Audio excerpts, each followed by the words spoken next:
Chapter 22 second customer. प्रेम ने बोलने के लिए अपना मुंह तो खोला, लेकिन उसे वर्ड्स नहीं मिले। उसे जैसे कुछ समझ ही नहीं आया। रिया एक स्वान पालना चाहती है, लेकिन बड़े होने के बाद वो उसे बनाकर खा लेगी। रिया का माइंडसेट बाकी नॉर्मल बच्चों से बहुत अलग था। उसकी थिंकिंग बाकी बच्चों जैसी बिल्कुल नहीं है। बाकी बच्चे जानवरों को प्यार करने के लिए पालते हैं, लेकिन यहां रिया जानवर पाल रही है ताकि उसे वो खा सके। कितनी अजीब सी बात है। ठीक है बेटा, मैं कल तुम्हें बाहर ले चलूंगा। अगर कुछ मिलता है तो खरीद लेंगे तुम्हारे लिए। प्रेम ने एक अजीब से स्माइल के साथ कहा। पापा आप बेस्ट हैं। रिया ने प्यार से प्रेम के हाथों पर अपना सिर टिका दिया और बहुत जल्द उसे नींद आ गई। रिया प्रेम का हाथ पकड़े पकड़े सो गई और नींद में धीरे धीरे बोलती रही, roasted chicken, roasted chicken, roasted chicken. लगता है मेरी बेटी का रोस्टेड चिकन खाने का मन कर रहा है। अब मुझे जल्दी इसकी रेसिपी पर अपना हाथ जमाना होगा। रिया की डिमांड्स बिल्कुल अलग होती हैं।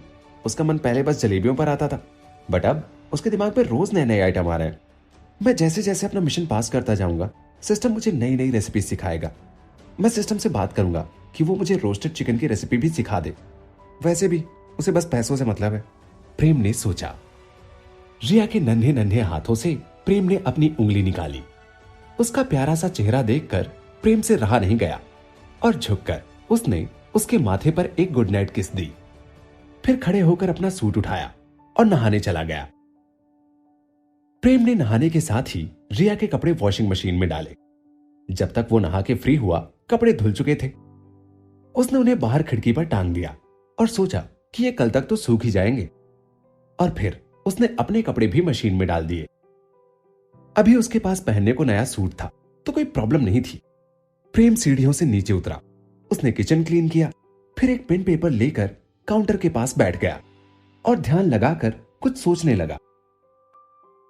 प्रेम के दिमाग में उसके मिशन को लेकर बहुत टेंशन हो रही थी।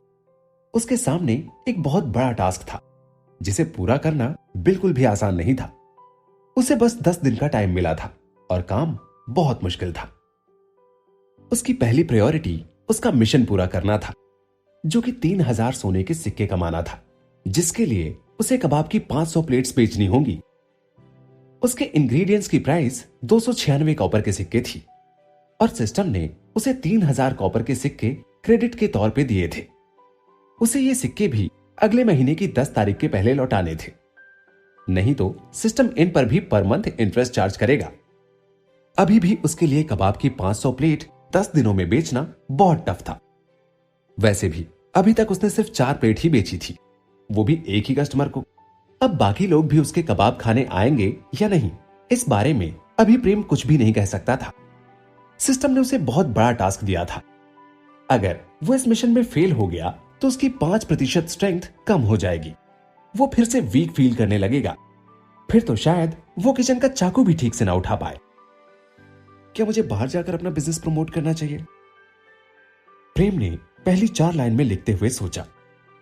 वो अपने बेचे हुए कबाब का हिसाब एक पेपर में लिखता जा रहा था, जिससे उसे याद रहे कि उसने अभी तक कुल कितने कबाब बेचे हैं।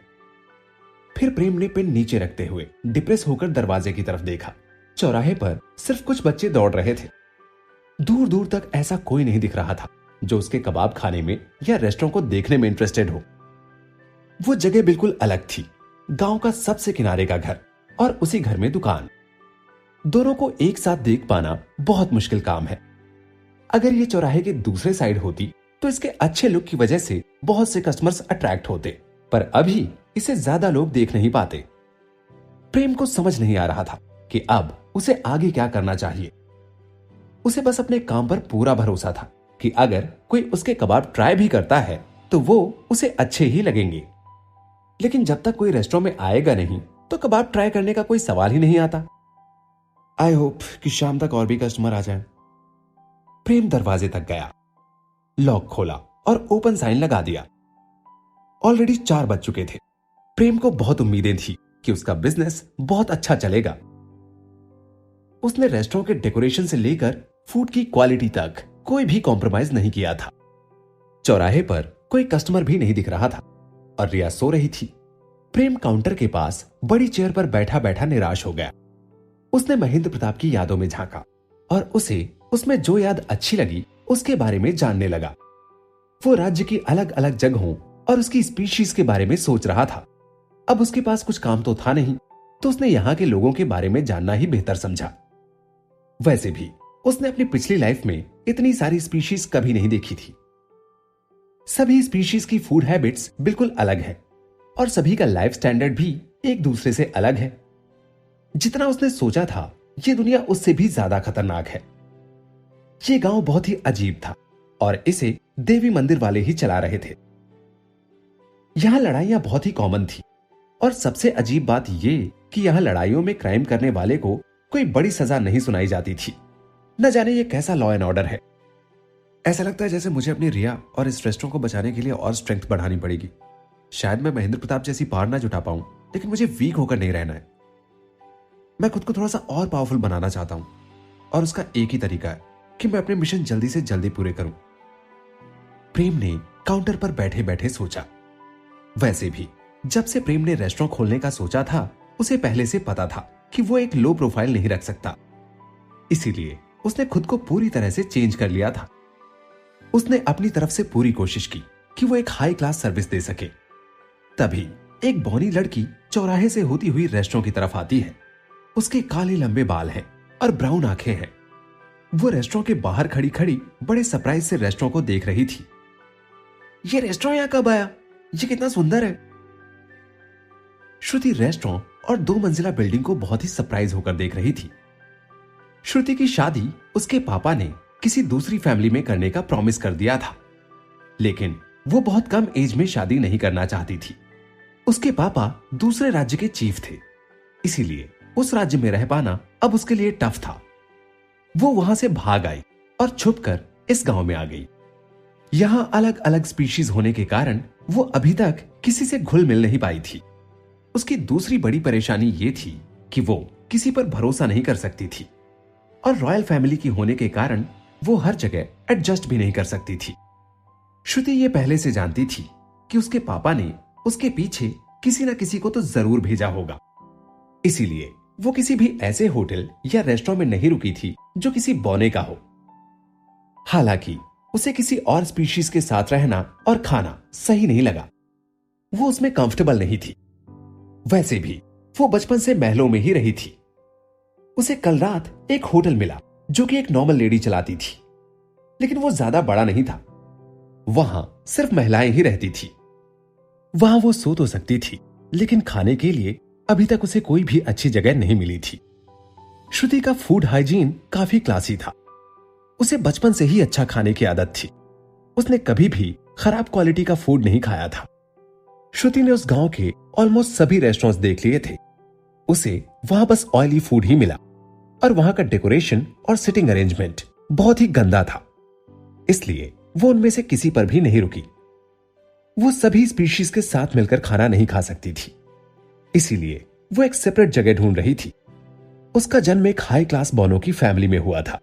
वो इस गांव में दानव और राक्षसों के साथ बैठकर खाना खाने में बिल्कुल कंफर्टेबल नहीं थी।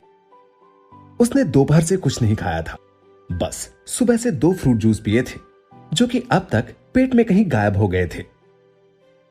उसके पेट में अब चूहे कूद रहे थे, पर फिर भी वो उन जगहों में खाना खाने नहीं गई और पूरे गांव में घूमती रही। फिर थोड़ा रिस्क लेते हुए वो प्रेम के रेस्टोरेंट के सामने पहुंची। ये उसके खुद के महल से भी सुंदर था। सामने की पूरी वॉल एक ट्रांसपेरेंट क्रिस्टल ग्लास की शीट थी। हर चीज बहुत ही साफ थी। हर चीज अपनी सही जगह पर रखी हुई थी। उसे देखकर ऐसा लगा जैसे उसके महल की दीवारें और दरवाजे भी इतने सुंदर नहीं होंगे। उसके महल में 1-2 जगह ही बस ऐसी थी जहां ग्लास यूज किया गया था, लेकिन इस रेस्टोरेंट में हर जगह ग्लास का इस्तेमाल किया गया है। उसने दरवाजे के अंदर झांक कर देखा। सभी टेबल बहुत अच्छे से लगी हुई हैं। इतनी सारी टेबल होने के कारण यहां कभी भी बहुत रश नहीं होगा। उसे रेस्टोरेंट में सबसे सुंदर चीज रेस्टोरेंट का झूमर लगा। हर क्रिस्टल से लाइट आ रही थी। झूमर काफी हाइट पर लगा था और बहुत सुंदर दिख रहा था। बीच बीच में मोती भी लगे थे जो कि झूमर में 4 चांद लगा रहे थे। श्रुति ने सोचा कि यहाँ का खाना भी अच्छा ही होगा, क्योंकि ऐसा डेकोरेशन तो पूरे गांव में कहीं नहीं है। अब उसका बहुत मन हो रहा था कि वो इस रेस्टोरेंट में खाना खाए लेकिन अभी भी उसे थोड़ी हेजिटेशन हो रही थी कि अगर कोई दानव या राक्षस या कोई और उसके साथ खाने बैठ गया तो वो कैसे रिएक्ट करेगी। लेकिन अब उसकी भूख बढ़ती ही जा रही थी, इसलिए अब वो ज्यादा सोच नहीं सकती थी। उसने धनुष अपने कंधे पर टांगा और रेस्टोरेंट के अंदर आ गई। अब वो ज्यादा कॉन्फिडेंट फील कर रही थी।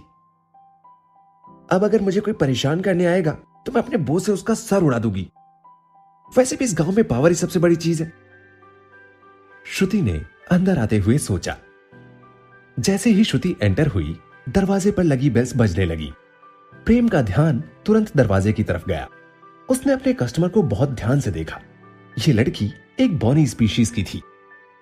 वो अपने काले बालों से एक पोनी टेल बांधे हुए थी। उसकी स्किन बहुत स्मूथ थी और कलर एकदम व्हाइट था। उसको देखकर समझ आ रहा था जैसे वो बहुत हाई क्लास की लड़की है। उसने गोल्डन एम्ब्रॉयडरी वाली हल्की सिल्वर ड्रेस पहनी हुई थी। उसकी बॉडी लैंग्वेज बहुत अच्छी थी। उसकी पीठ पर एक लंबा बो और उसकी कमर पर एरोज थे। Welcome ma'am. प्रेम उठ खड़ा हुआ और उसे देखकर मुस्कुराया। प्रेम को अब उसकी दूसरी कस्टमर मिल गई थी।